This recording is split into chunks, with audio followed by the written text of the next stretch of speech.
It is being live streamed. Hello, everybody. Greetings from Ankara, the capital of Turkey, to all professors, scholars, and students who are watching us. This is the first episode of our Orientalism webinar series, organized by the Social Sciences University of Ankara, Turkey, or ASBÜ, as we say it in Turkish. I am Beyazıt Akman, Associate Professor of English Language and Literature. I'm also the Vice Dean of the Faculty of Foreign Languages, the only such faculty in Turkey designed specifically to study the languages and literatures of other cultures. The rector of our university, Professor Dr. Musa Kazım Arıcan, also asked me to send you all his regards. Now, to give you a brief intro about our series, Orientalism webinar series is a series of online lectures, each of which will host a world-famous distinguished speaker on a related field with Orientalism. In each webinar session, the speaker will give a 30-minute talk on a topic about their scholarship, followed by a 15-minute question and answer session. Now, during the talk, please send your questions to this email address, asbüoz@gmail.com. That is, again, the initials, the acronym of our university, ASBÜ, followed by the initials of our webinar series. It is, again, asbüoz@gmail.com. In this series, our aim is to give an opportunity to students and scholars from all around the world to become familiar with the trailblazing and cutting-edge scholarship of internationally acclaimed academics on critical theories of Orientalism and postcolonialism. Related issues to be discussed include the image of the other, namely the East, Islam, and Turks in Western discourse, and Islamophobia, cross-cultural interactions and encounters between East and West in the historical context of the Renaissance and beyond.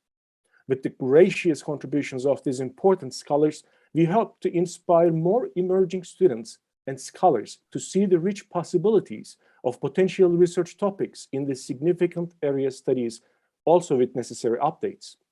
Now, our distinguished speaker for this webinar is the legendary one and only Bill Ashcroft. And I say legendary because for decades now, thousands of scholars from around the world have entered into the field of postcolonial studies thanks to his works. His books are like grand gates that open the doors to one of the most significant and timely, if not the most significant and most timely of all theoretical schools. And I should say that it's a rare privilege and pleasure for me to be introducing to you Professor Ashcroft. Bill Ashcroft, a renowned critic and theorist, is an emeritus professor in the School of English, Media and Performing Arts in the University of New South Wales, one of Australia's leading universities. Professor Ashcroft is a founding exponent of postcolonial theory and the co-author of The Empire Writes Back, published in 1989, the first text to examine systematically the field of postcolonial studies. He is the author and co-author of 21 books, variously translated into 5 languages, including Postcolonial Transformation, Postcolonial Futures, Caliban's Voice, Intimate Horizons, and Utopianism in Postcolonial Literatures. He is also the co-author of the Postcolonial Studies Reader, Key Concepts in Postcolonial Studies, and various introductions to Edward Said and the theory of Orientalism, which have all made several editions throughout the years. He is the author of over 200 chapters and papers, and he is on the editorial boards of 10 international journals. Professor Ashcroft has received many awards, including Global Award of Academic Excellence. Now, I'm thrilled to be making this introduction since for years I have been reading and discussing his texts. Let me just show you a few of his most iconic books. These textbooks are studied all over the world today in many universities by thousands of students and professors. Now, for example, Postcolonial Studies Reader is the essential introduction to most important texts in postcolonial theory and criticism. It covers an amazing spectrum of debates in the field. Then comes the Postcolonial Studies Key Concepts, for example, the invaluable, indispensable source for all those working in, new, or experienced in the field. And of course, the Edward Said introduction that introduces and examines Said's key ideas, such as worldliness, secular criticism, contrapuntal reading. It is amazing that I have learned the concept of contrapuntal reading myself from this very source years and years ago, thanks to Ashcroft's very accessible explanations. I myself first read Professor Ashcroft as a graduate student while I was in the United States.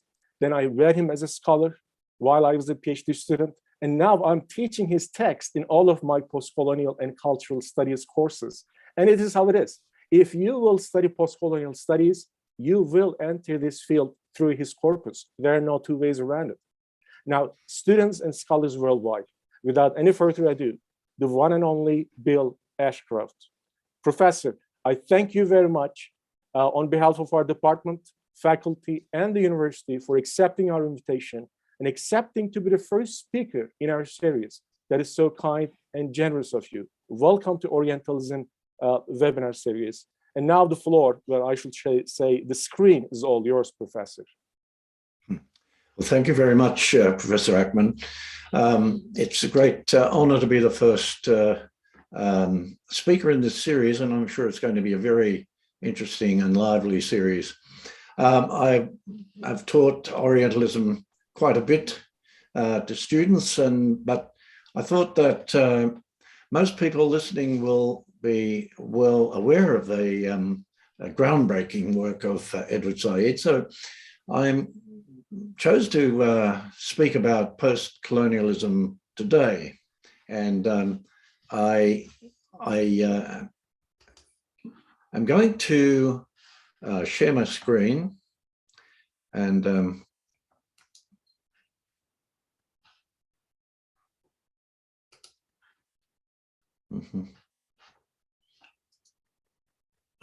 okay. Right. Okay, so I beg your pardon, we'll go back to the beginning. And post-colonialism today. Now, the field has been going for several decades now, but I thought I might begin by just asking ourselves what exactly is post-colonial theory. There's a lot of debate, a lot of argument about what it is, and I thought I'd clear the ground before I start. It's a theory that investigates the cultural and political impact of European conquest upon colonized societies. And that's the approach that Edward Said's groundbreaking Orientalism took, but it's also the nature of those societies' responses. And that was the theme of The Empire Writes Back. So on one hand, we have the Western conceptions of the Orient, and with post-colonial studies, post-colonial theory, we see the responses of the colonized and formerly colonized.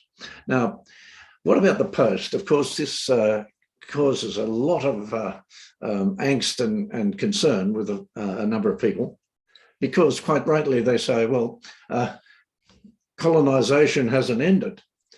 But the term refers to post-invasion and not post-independence. It's neither a chronology nor a specific ontology. Professor, I'm, yes.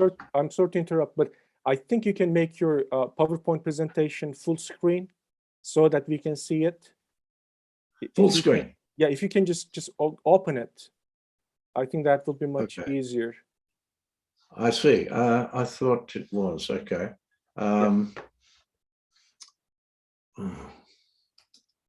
So yeah, if you just double click on the title of the presentation, yeah, over there. Oh, I see. Okay. To sharing. We are now seeing your screen completely, not the presentation itself. Just go ahead and double click on the title. You can't see it. Right. Yes. I'm sorry about this. No, that's okay. If I stop share and start again, let's see what happens there.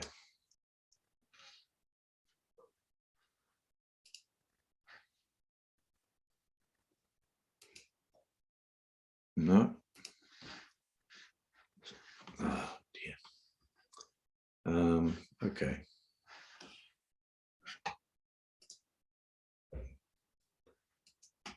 There's always something that goes wrong, isn't there?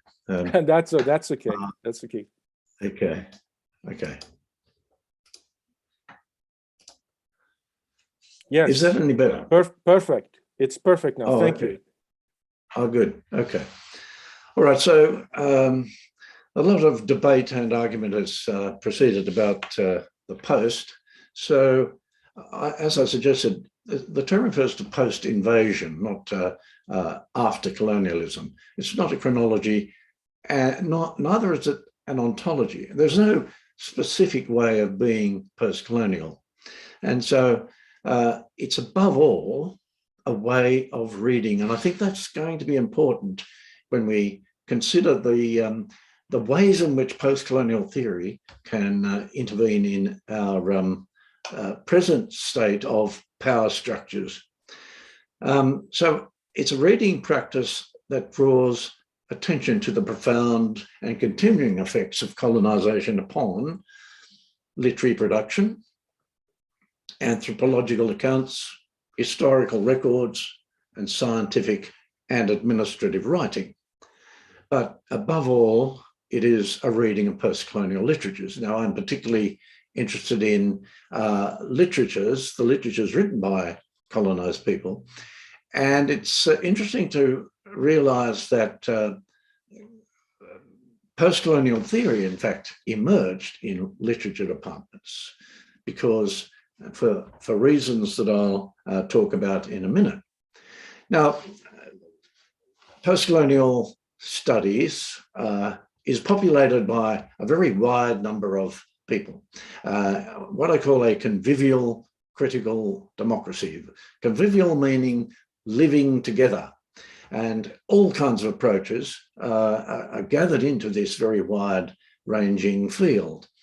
And so the particular approach that I'm interested in, of course, is the approach of post-colonial literatures.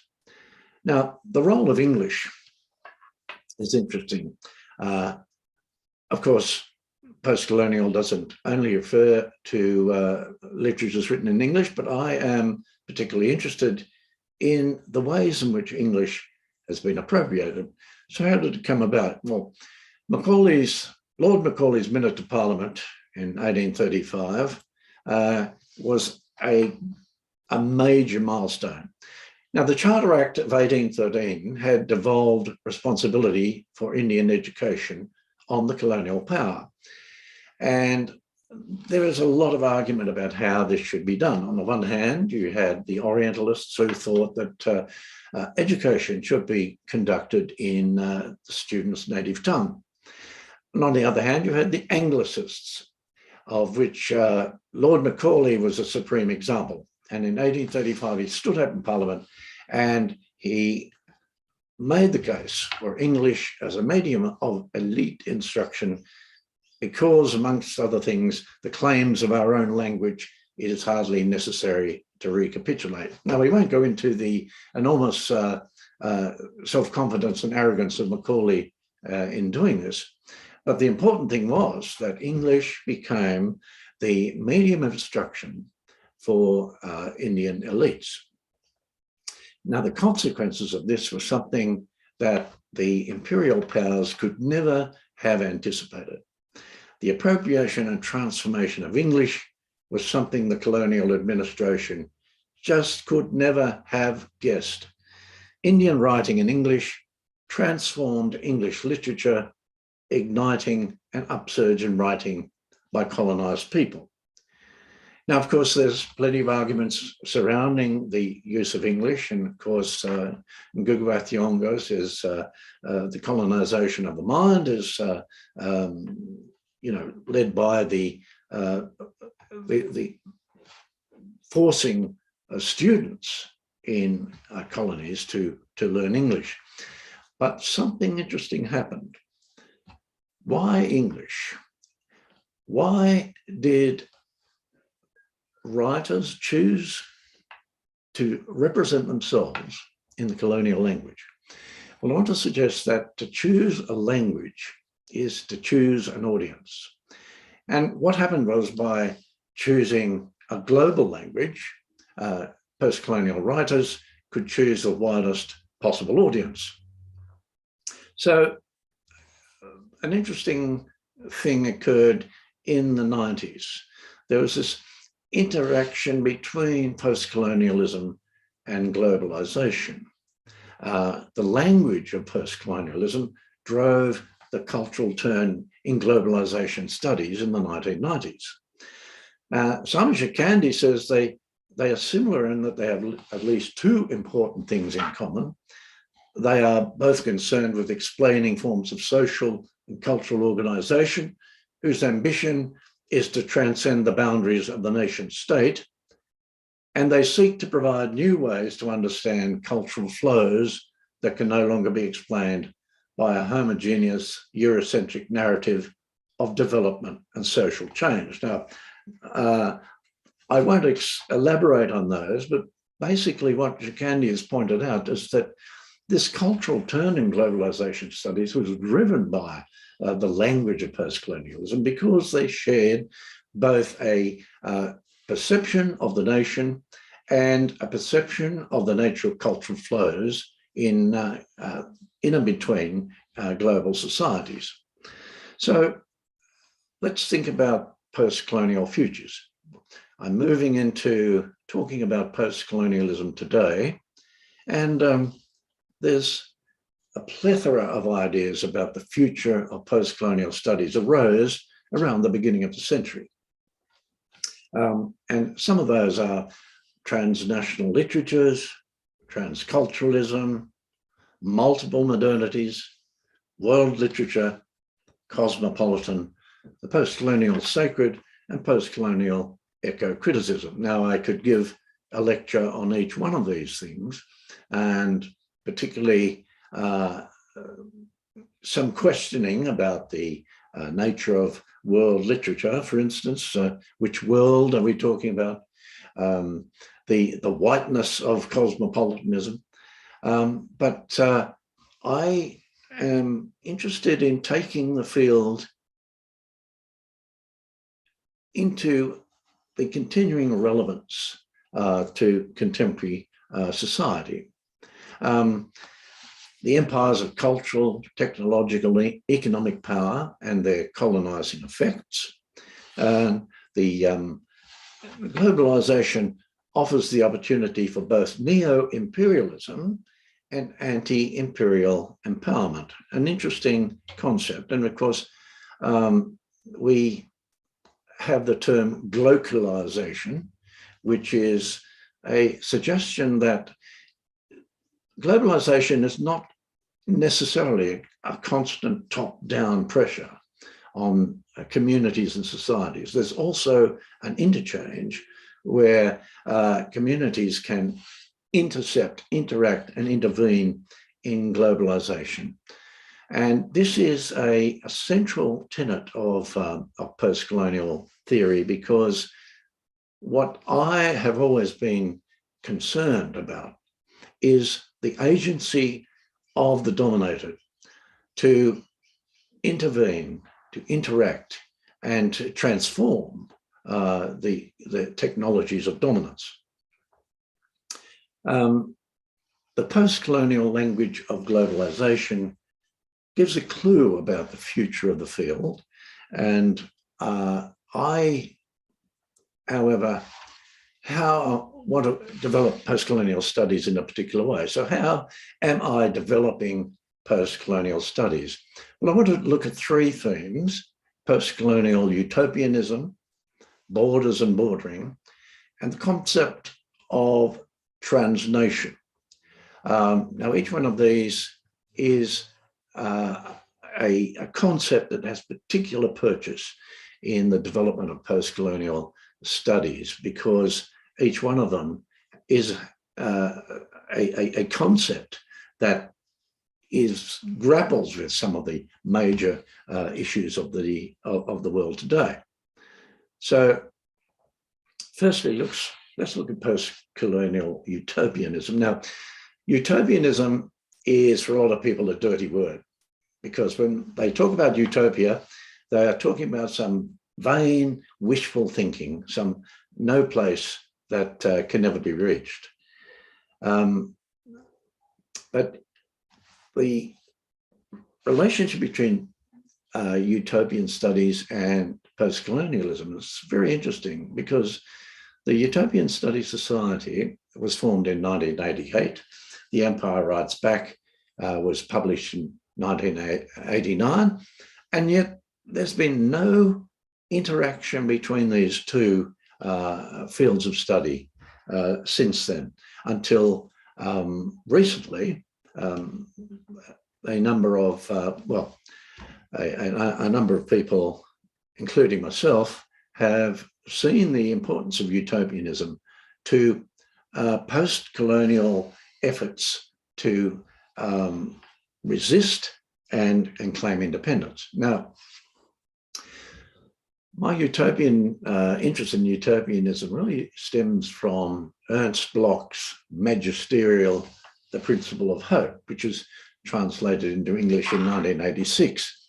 It was originally Das Prinzip Hoffnung, 1938 to 1947, and it is capped by the very well-known Archaeologies of the Future by Frederick Jameson in 2005.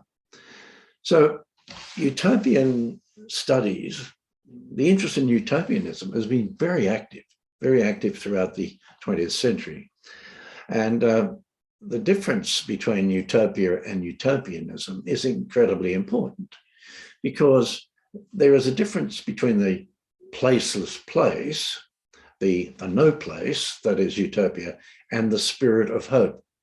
A difference between the representation of utopia and the anticipatory function of utopianism.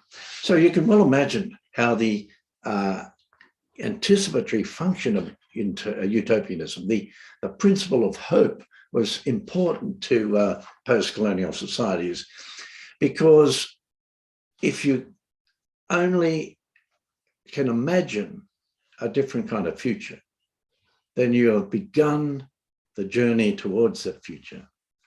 And that is the importance of utopianism, the idea that change is possible. Now, Lyman Tower Sargent calls utopianism social dreaming.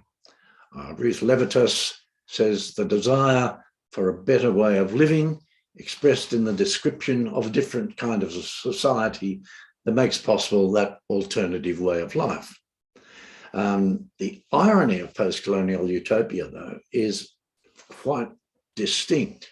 When you think of Thomas More's Utopia, it is almost a record of colonization.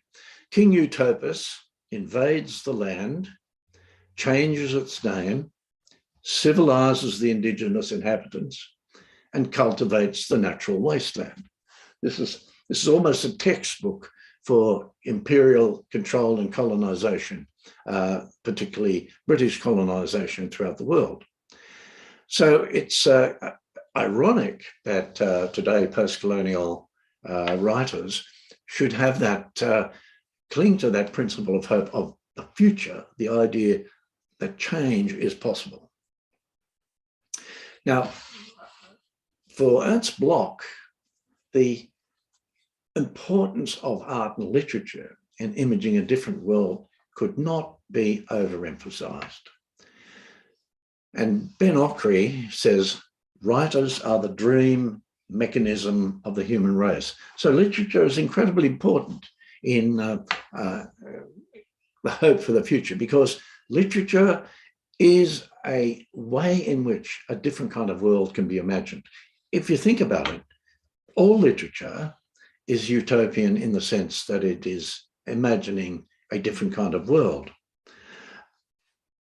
Ernst Bloch uses the term Vorschein, foreseeing, or anticipatory illumination, the revelation of the possibilities for rearranging social and political relations to produce Heimat. Now, Heimat is the home we've all sensed, but never experienced or known. It's Heimat as utopia that determines the truth content of a work of art. Now, Ernst Bloch was very cheeky in using this term, because Heimat was a term used by Nazi Germany to refer to the homeland. So here's this Jewish Marxist philosopher using the term Heimat, not as homeland, but as that place we've sensed, that place in the future we've sensed, but never experienced or known. So for Bloch, Heimat becomes the principle that drives the utopian orientation towards the future. And so you can see why utopianism, social dreaming, anticipatory illumination, the idea that a different world is possible, you can see why these are so important and valuable to post-colonial writers. But for Bloch, utopia always lies beyond a border, and that leads us to the next thing that I want to talk about in terms of post-colonial theory. Borders and bordering, of course, we all know are incredibly important today. They become critical issues as the mobility of populations increases, refugees, asylum seekers, crossing borders. And so borders and bordering are extremely important, and borders have a deep foundation in imperial control and in the colonization of the world. Let's think about borders for a minute. You know, I sometimes ponder this question: what would the world look like without borders? Can you imagine it? It's virtually impossible to imagine a world without borders, because borders have become so incredibly important to identity, to national identity. So a world without borders would mean constant flow of people. There'd be no nations. There would be a constant interaction. And people would not have the anchor of a geographical identity. So the importance of maps in borders is obvious, but of course maps were critical in the Western control of the world. Without maps, we wouldn't have borders, and maps are a way of knowing. They're not just a way of describing the world, of describing the different outlines of continents and nations. They are a way of knowing. And so maps were incredibly important to the imperial progress. So the growth of borders in recent times has been amazing. At the end of World War II, there were 7 border walls.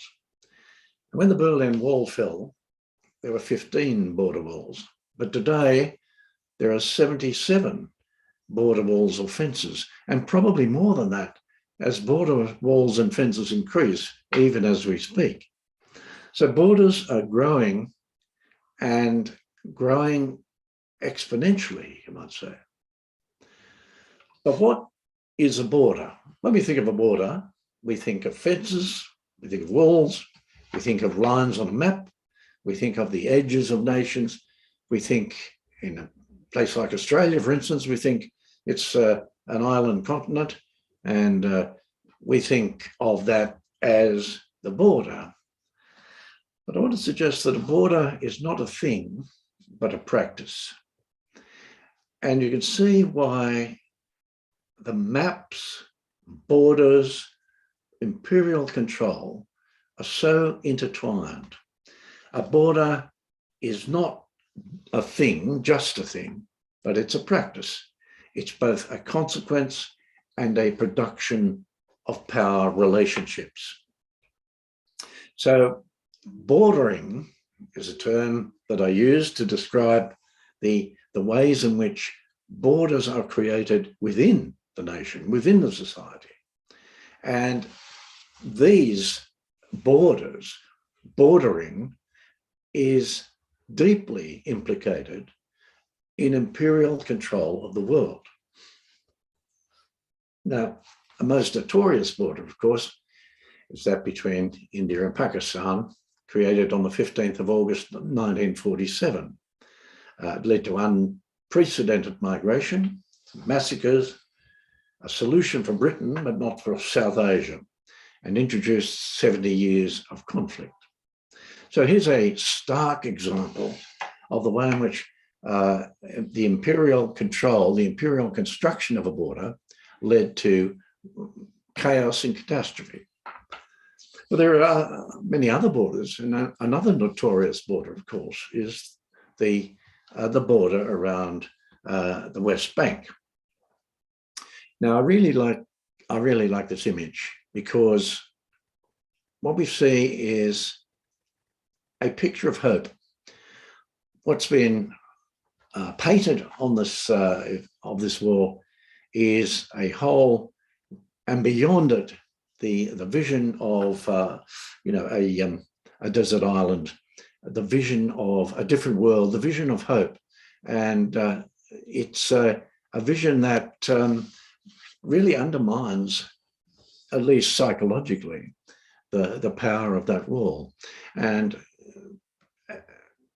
in the same way that the India-Pakistan border established 70 years of chaos, so this border wall is only much more recent than that, but it does establish a very particular kind of colonial control.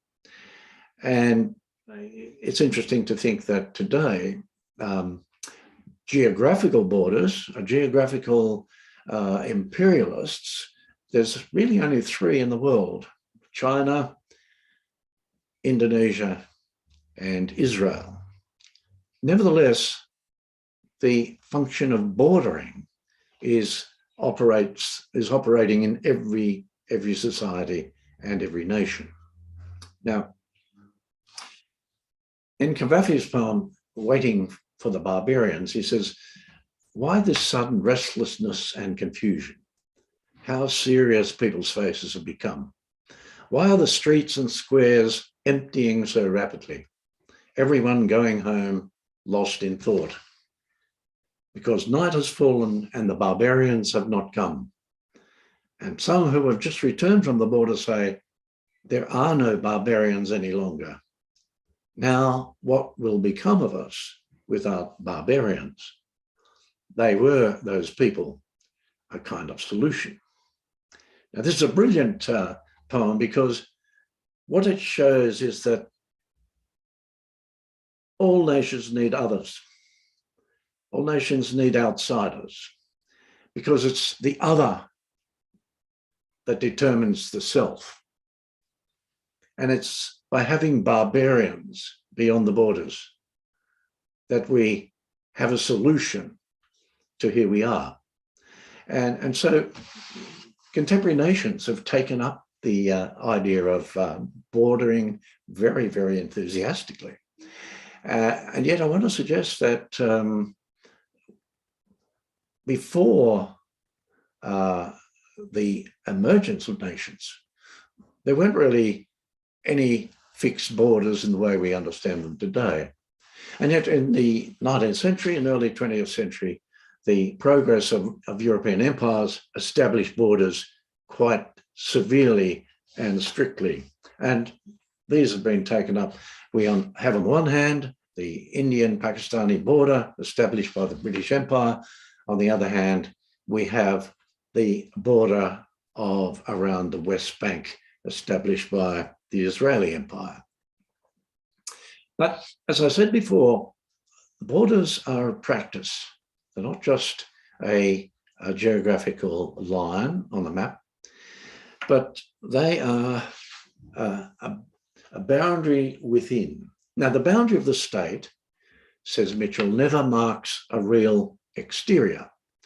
It's a line drawn internally within the network of institutional mechanisms through which a certain social and political order is maintained. Now you can see how this is embedded historically in colonial control. While empires, during the scramble for Africa, for instance, carved up the nation, carved up the continent into different nations, the operation of the internal bordering practices was much more powerful, much more sinister, and much more effective. Bordering practices operating in our own society today include rules, laws, restrictions, surveillance, and more subtle forms of pressure, such as nationalistic rhetoric. So all these are bordering practices because what they do is create psychological fences. Now, there's also the bordering function of race, ethnicity, caste, and class. These are borders that are very enthusiastically patrolled by many people within nation states and between nation states.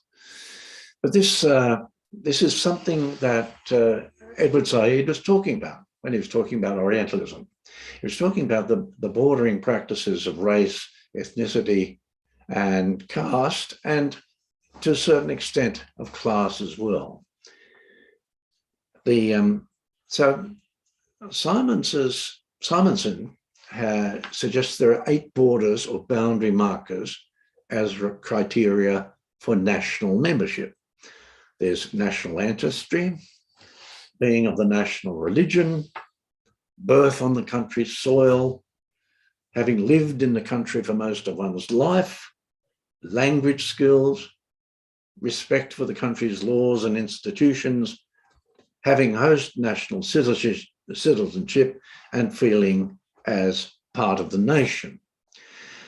Now, the Australian Broadcasting Commission did a survey of Australians last year or the year before, and one of the things that came out, people thought,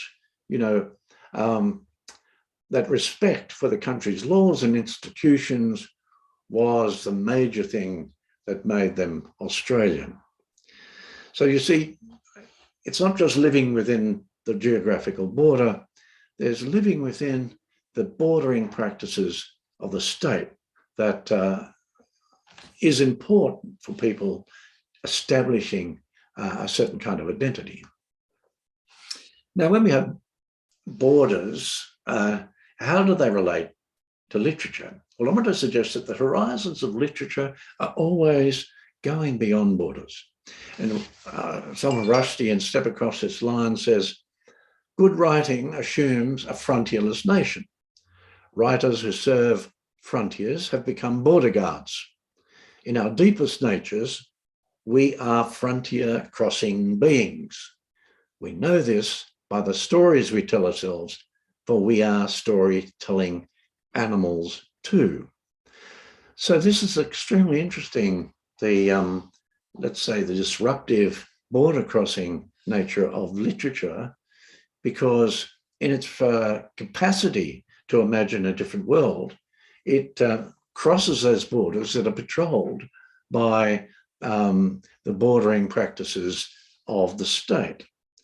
So Edward Said says exile is both the mind of winter and the invigorating condition of the public intellectual's engagement with regimes of identity control, such as nation, religion, culture, and ethnicity. Now, of course, Said was a famous exile, and he was very interested in the capacity for exiled intellectuals to disrupt the regimes of control, such as nation, religion, culture, and identity. And I would suggest that both the intellectual exile and literature itself have this capacity to disrupt the bordering practices that keep people under control. And I'm very interested in this because those bordering practices were absolutely crucial to the progress of empire. And the resistance of those bordering practices is absolutely crucial to post-colonial creative production. And just as Ernst Bloch has suggested, the anticipatory illumination of art and literature are the things that are appropriated by post-colonial intellectuals to resist that, the suppression and the oppression of the bordering practices that are continuing on from the times of Western empires. Now, the creative spirit for which literature is a powerful metonym is the ultimate border crosser. It's inherently post-national because its tendency is not to belong. The nationality of literatures being a function of reading rather than writing. Now, this causes great concern to a lot of people. I want to suggest that national writing, a writing is national, a writing is a text of a particular nation, not in the writing, but in the reading. And this is why we have such a powerful influence in national literatures, that the idea of releasing literatures from their national identity is a very, very difficult one. But interestingly, post-colonial studies, post-colonial theory can do this because it sees the process of engagement with the dominant power as cutting across national boundaries. So, as I said, the dream mechanism of the human race, those dreams always cross borders. And Rushdie says again, the crossing of borders of language, geography, and culture, the examination of the permeable frontier between the world of things and deeds and the world of the imagination, the lowering of the intolerable frontiers created by the world's many different kinds of thought police, these matters have been at the heart of the literary project. So you can understand why I'm so keen about literature in its capacity not only to perceive a different kind of future, to have hope and utopian sense of possibility, and the horizons of literature, the capacity to go beyond borders and boundaries, to overcome the bordering practices of the state. To me, post-colonial literature are incredibly important in these processes. So Heimat, that home we've sensed but never experienced or known, Heimat is not the nation, it's not the homeland, but the horizon of possibility. That is the true sense of Bloch's sense of Heimat. So let's move on to the next thing I'm trying to, direction I'm trying to push post-colonial studies in, is the concept of transnation. Now, when we think about post-colonialism and the nation, some interesting things arise. Post-colonial dissatisfaction with the concept of nation now has proceeded since independence. Now, nationalism was tremendously important in decolonizing resistance. But since the progress of independence, what has happened is we see that the nations have simply taken on the architecture of the imperial control. And Soyinka says Africa was carved up like some demented tailor who paid no attention to the fabric, colour or pattern of the quilt he was patching together. And of course, for me, Africa is a particular case of this, where borders were cut across ethnic lines, cut across tribal divisions, and led to things such as the Rwandan massacres. So the impact, consequences of bordering have been immense. Now, for Hobson, in his work Imperialism, he said empire-bred nationalism undermined the chance of true internationalism. So let's think about that. Nationalism was bred by imperialism, and it undermined the chance of true internationalism, a true interaction between societies and nations, between ethnicities, races, and classes. And Partha Chatterjee suggests that nationalism undermines the progress of decolonisation, because the national form is hostile to their cultures. And yeah, he suggested that, you know, while nationalism rejected the depiction of the Oriental, you know, as a sort of passive subject, it still took on the whole edifice of Western philosophy, of the edifice of modernity.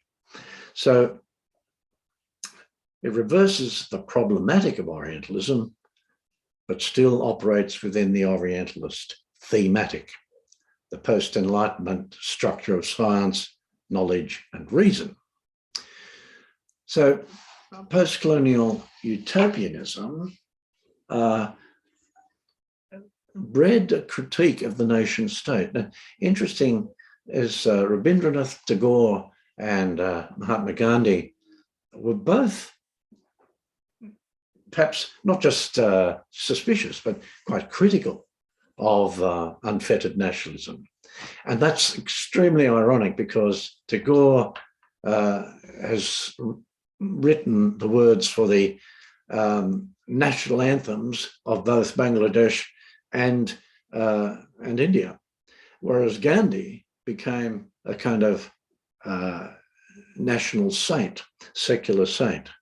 So these two men, who are great leaders in India, were critical of the way in which nationalism created borders and created a sense of separation.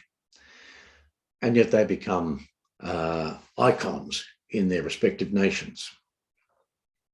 So transnation, with this suspicion of nationalism, I want to suggest that transnation is not simply the interaction between different nations, but transnation is something that operates within the borders of the nation, the fluid migrating outside of the state that begins within the nation. It's a way of talking about subjects who circulate around the bordering practices of the state. And you think about this, in Deleuze and Guattari, distinction between smooth and striated space. Smooth space is like rolled felt, whereas striated space is like the warp and woof of a text. And so, you know, the nation state structure, the state apparatus, is like the striated space. It keeps everything bordered and in control, whereas the transnation is like a smooth space that operates in and between the striated space. Now, Scott introduces a term called infrapolitics, the undramatic, everyday and mundane acts of quiet evasion. Slowdowns, false compliance, feigned ignorance, and sabotage carried out by factory workers that, when performed by many, change or alter a landscape of power.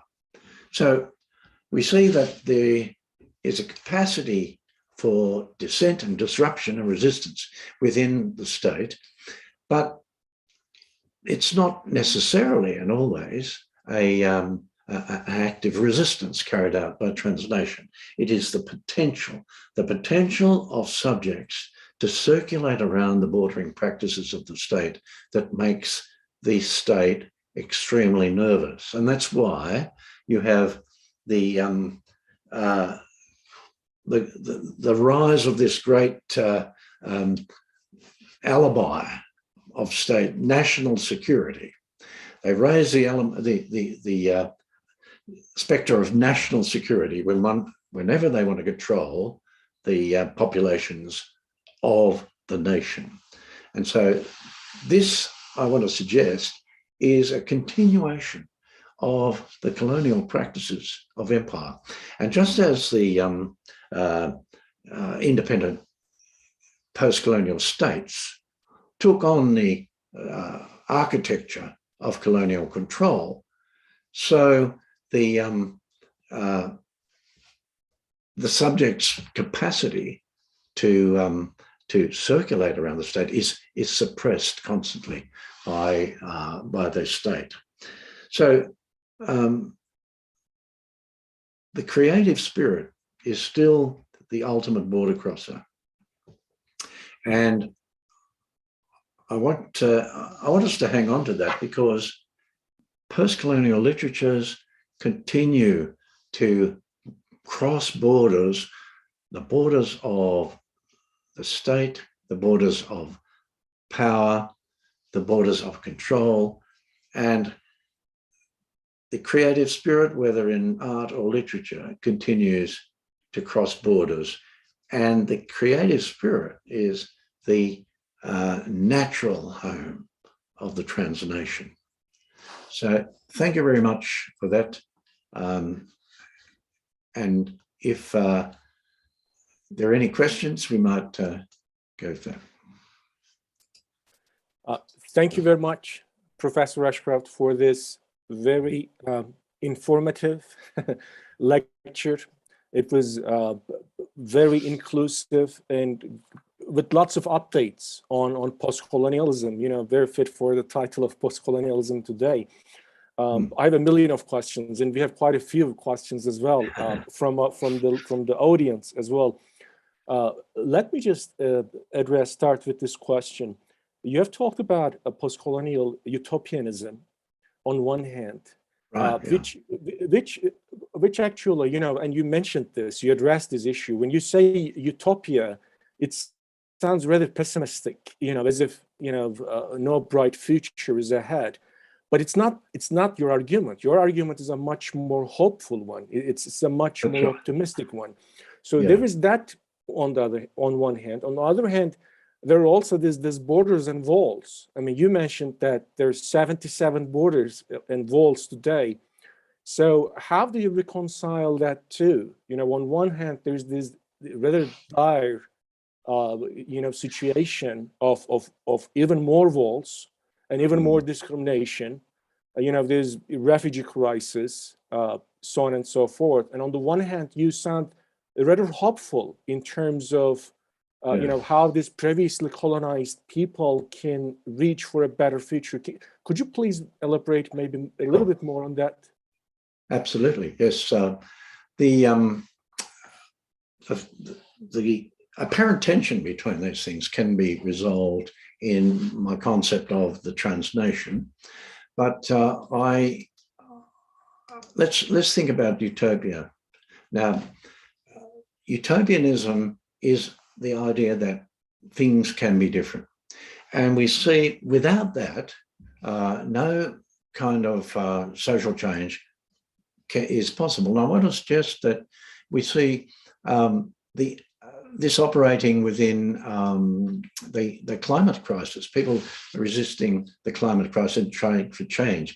The only way you can continue to do that is to believe that change is possible, that a different world is possible. Now, in that case, I think that we're on a good track to enter a different world. So, yeah, borders are, if you think of borders as, well, dystopian, but anti-utopian, because the bordering practices are a function of power.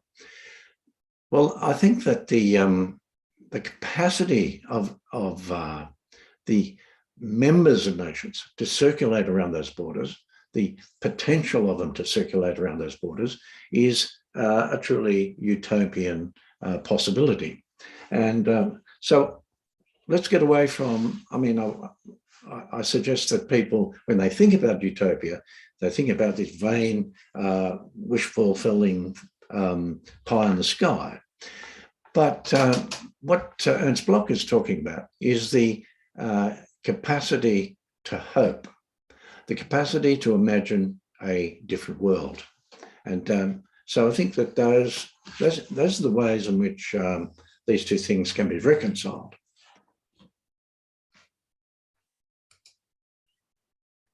Okay. All right. Thank you. Can you hear me? I can, yeah. All right. I'm just trying to, I only have two pictures, just you and me. So well, this is aired on YouTube, so yeah, people are asking us questions, right. through YouTube and emails as well. Now, here's a question from one of our audiences, and I'm just going to read it to you.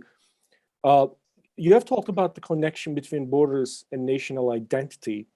Do you think with the internet and social media, young people from different nations through the interaction that takes place on these platforms, either willingly or as a result of uncalled for imposing of, quote unquote, the superiority of the white culture and Western norms, are subjects of a crisis of national identity? Now, I would like to combine this with another, comment, because you have also talked about, technology and how the use of technology has further, contributed to post-colonial studies.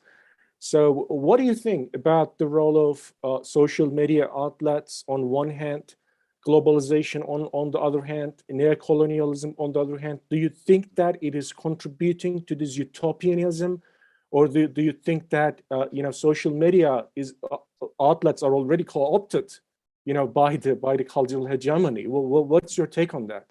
Yeah, well, in the turn of this century, there was great hope for the internet to be a way in which people could, rebel, gather together, resist power. But what happened was a different kind of imperial control entered, and that is the control of the huge companies who run these things, who run the social media. And we've seen how powerful they are.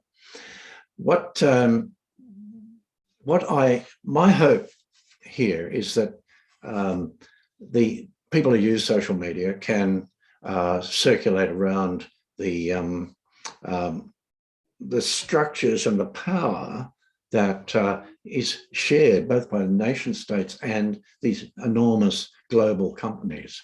Now, we see it operating in those nations such as China, which have very, very draconian controls of the online space. Nevertheless, we see young people able to fly beneath the radar and interact with one another. See, my problem with the utopian potential of social media is that it is so very much controlled by the imperial powers of Google and Apple and Facebook. So I think that nevertheless we can imagine a different kind of world in which individuals can interact freely. The other problem, of course, with social media, it is a very toxic space. It allows people to say things, venomous things they would never say in person, and so that's a problem on the sort of negative side of that.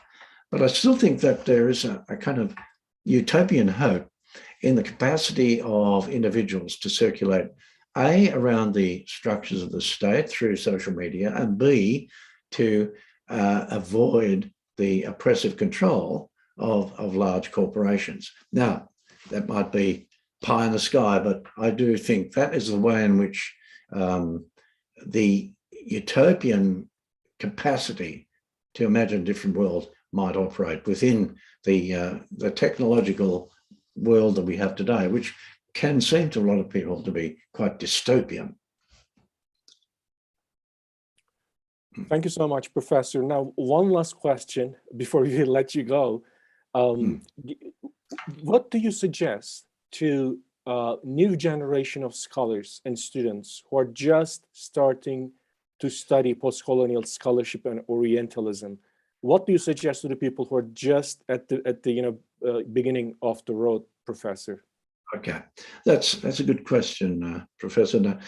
On one hand, you can look at particular authors like Abdul Razak Gurnah, who's just won the Nobel Prize, but I'm more interested in the bigger picture. I'm interested in young scholars looking at the usefulness of postcolonial theory and yet postcolonial analysis in the contemporary globalized world, because, imperial power has not gone away.